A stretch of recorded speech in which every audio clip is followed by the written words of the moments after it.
Imagine stepping into an ancient cave.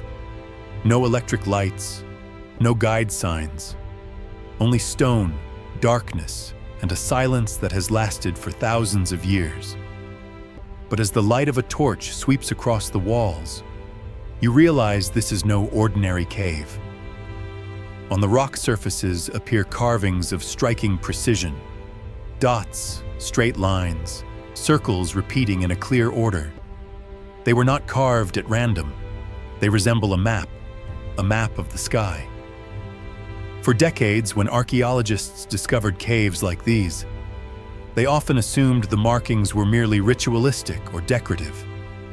But when modern astronomical data was used for analysis, something unusual emerged. Many of the carvings matched the positions of constellations, lunar cycles, and even the timing of the summer and winter solstices. This raises a simple yet unsettling question. How could ancient communities, living deep inside caves without telescopes, record the sky with such accuracy? In the Lascaux cave in France, famous for its prehistoric animal paintings, there is a cluster of dots located just above the image of a bison.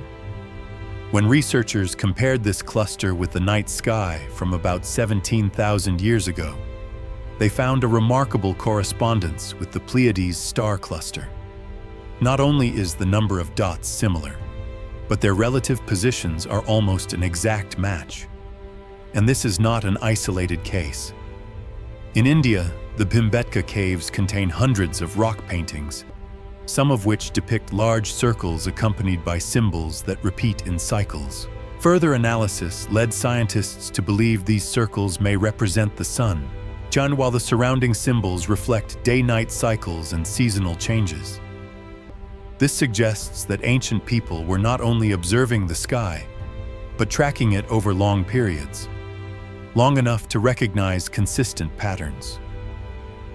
The problem is this: to accurately determine astronomical cycles requires continuous observation across many generations. That means this knowledge had to be transmitted in a systematic way. But in hunter-gatherer societies, where life depended on movement and daily survival, how could such a complex system of observation be maintained? One hypothesis proposes that caves were not only shelters, but also centers for storing knowledge. Their stable temperatures and protection from external elements made them ideal places to preserve information for thousands of years. The carvings on stone, therefore, were not purely artistic. They were records, a form of visual language designed to endure over long spans of time.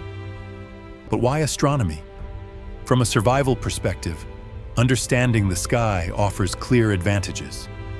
Knowing when cold seasons arrive, when herds migrate, when to plant or hunt.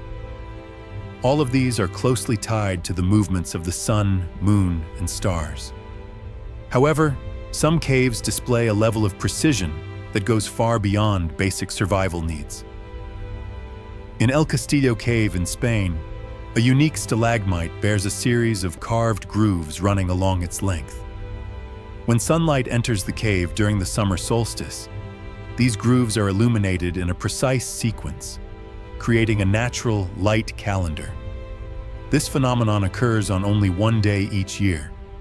To create such an effect, the designer had to understand the sun's position, to the angle of the light, and the structure of the cave itself. This was not the result of chance. This leads to a compelling conclusion. There may have been individuals or groups dedicated to observing the sky, ancient astronomers of sorts. They did not observe solely for daily survival, but sought to encode that knowledge into stone so future generations could access it. But an even harder question follows. Why was this knowledge hidden deep inside caves instead of placed in more visible locations? Some researchers suggest that astronomical knowledge was once considered a form of power. Whoever controlled the calendar, who could predict seasons and harvests, held influence over the community, placing these records inside caves, accessible only to a select few. may have been a way to protect the knowledge from misuse or loss. Additionally, caves held spiritual significance in many ancient cultures. The sky was seen as the realm of higher forces, while caves were viewed as gateways connecting humans to deeper aspects of nature. Recording the sky within the earth may reflect a belief that cosmic knowledge belonged in a space separate from everyday life. Yet one detail continues to puzzle scientists. Some cave carvings appear to depict rare phenomena, such as the long-term shifting positions of constellations. This relates to Earth's axial precession, a cycle lasting about 26,000 years. Recognizing this phenomenon requires observations spanning far longer than a single human lifetime. If these carvings do reflect precession, then this knowledge must have been accumulated and passed down across many generations with extraordinary accuracy. This suggests that ancient societies may have had far more stable and enduring systems of knowledge transmission than we previously assumed. And this is only the beginning. Across Europe, Asia, and the Americas, more and more caves are being discovered with similar signs. Each cave is a fragment of a larger puzzle. When assembled, the picture that emerges is no longer simply prehistoric art, but evidence of a profound understanding of the sky, carved into stone, hidden deep underground, and waiting for modern humans to decipher it. When these caves are placed side by side on a world map, one detail becomes clear. Many of them did not appear by chance. They are located in positions that allow especially clear observation of the sky at key times of the year. Some are aligned directly with the sunrise on the summer solstice, while others open toward the point where the moon reaches its highest position in its cycle. This repeated pattern makes the idea of coincidence increasingly difficult to accept. At Chaco Canyon in North America, natural rock fissures combined with human-made structures create a rare light phenomenon. At the exact moment of the solstice, a thin beam of light passes through a crack in the rock and shines directly onto a carved symbol on the wall. That symbol is not decorative. It functions like a marker. This shows that ancient people were not only recording the sky, but also designing cave spaces to activate information at specific times. What stands out is that many symbols found in different caves share similar structures, even though they are separated by thousands of kilometers and belong to cultures that were never believed to have direct contact. Sequences of dots, parallel lines, and concentric circles appear again and again. When compared with astronomical data, these forms are often linked to lunar cycles, the sun's path, and fixed points in the yearly calendar. This leads to a bold hypothesis. A universal system of astronomical knowledge may have existed, shared or independently recreated by different communities. Without written language, they used images and spatial design to communicate the rules of the sky. This knowledge was simple enough to remember, yet accurate enough to be used over long periods. An important question follows. Who created and maintained this system? Not every member of a community needed to understand astronomy. It is more likely that a small group existed with the responsibility to observe, remember, and transmit this knowledge. They may have been elders, ritual leaders, or individuals trained from a young age to track the sky. Indirect evidence for this idea lies in the varying levels of complexity among the caves. Some record only basic markers, such as the summer and winter solstices. Others contain layered and overlapping symbols, suggesting that information was updated over time. This resembles a calendar that was continuously revised, rather than a work completed in a single moment. In La Cueva de los Tallos in South America, carvings are arranged in long sequences with evenly spaced intervals. When measured, these intervals correspond to the number of days in the lunar cycle. They do not only mark full and new moons, but also the intermediate phases. This level of detail goes far beyond what would be needed for simple ritual purposes. If ancient people only needed to know when the full moon occurred for hunting or ceremonies, such precision would be unnecessary. So what was the true purpose? One possibility is that they used lunar calendars to predict important natural events, such as tides, animal breeding seasons, or seasonal climate changes. Another hypothesis is even more compelling. Astronomical knowledge in caves may have been used to anticipate rare but significant events. Comets, meteor showers, and/or unusual changes in the sky could have caused fear and disruption within communities. Recording long cycles would allow people to recognize when such events might return. Some carvings depict long streaks crossing star patterns, unlike the usual representations of fixed stars. Some researchers believe these may represent comets or meteors.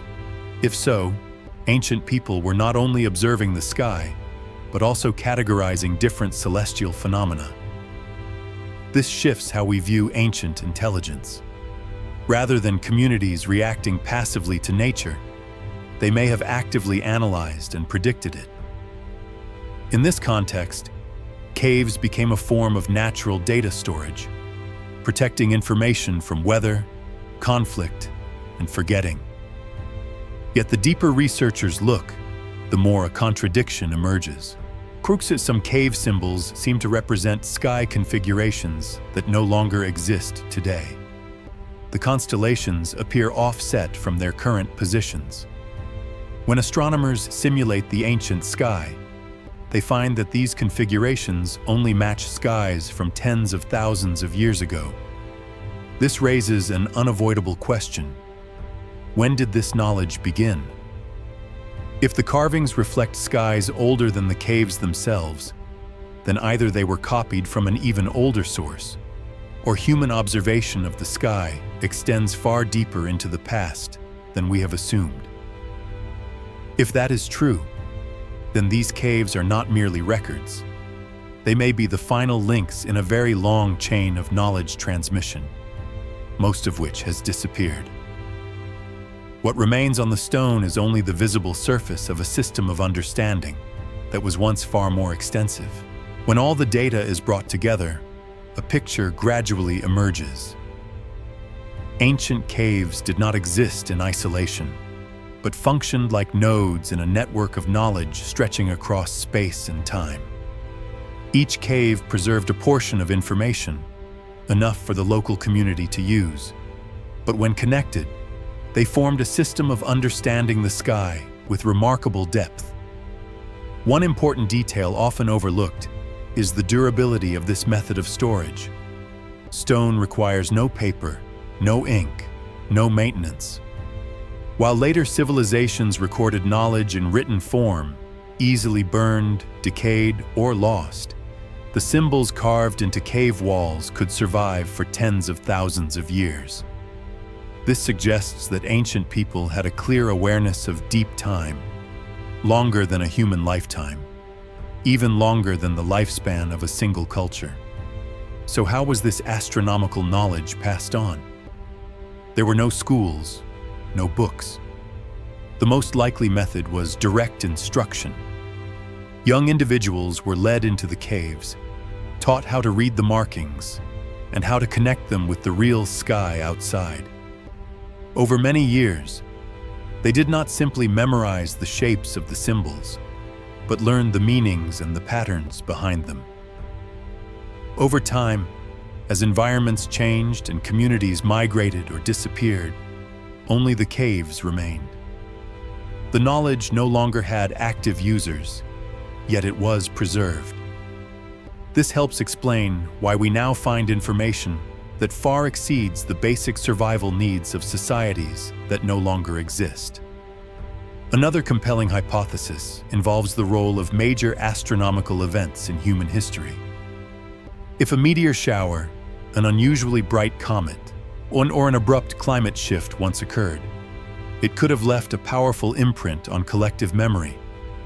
Recording the sky may have begun as a way to remember and avoid repeating catastrophe. Some cave symbols indicate long time markers that go beyond ordinary seasonal cycles. They do not point to the next year or the coming season, but instead suggest rare cycles that repeat only after many generations. If so, ancient people were thinking not just about the present, but about a very distant future. This leads to an important conclusion. Prehistoric humans may have possessed a longer-term way of thinking than we have assumed. They did not live by instinct alone, but observed, compared, identified patterns, and sought ways to preserve them for people not yet born. In this role, caves functioned as messages sent into the future. Yet many gaps remain. Not every symbol has been deciphered. Some carvings do not match any known astronomical model. They may represent knowledge that has been lost, or a way of understanding the sky very different from modern thinking. This reminds us that despite scientific progress, there are still layers of history we have not reached. Perhaps these caves are not meant to prove that ancient people were more advanced than we are, but rather to show that humans, in any era, are capable of deep observation when closely connected to nature. When the sky serves as a calendar, a map, and a source of life, understanding it becomes essential. And perhaps the most important question is not how much did they know, but how much have we forgotten in the course of our development? As technology replaces the real sky, the knowledge once carved into stone becomes a distant voice from the past, reminding us that humans once read the universe with the naked eye and collective memory. If you think ancient caves were only shelters or ritual spaces, take another look at the markings on the stone. They may be the oldest pages in human history, written in starlight and time. What do you think about this hypothesis? Did ancient people truly possess a system of astronomical knowledge far beyond what we commonly assume? Leave a comment below and share your perspective.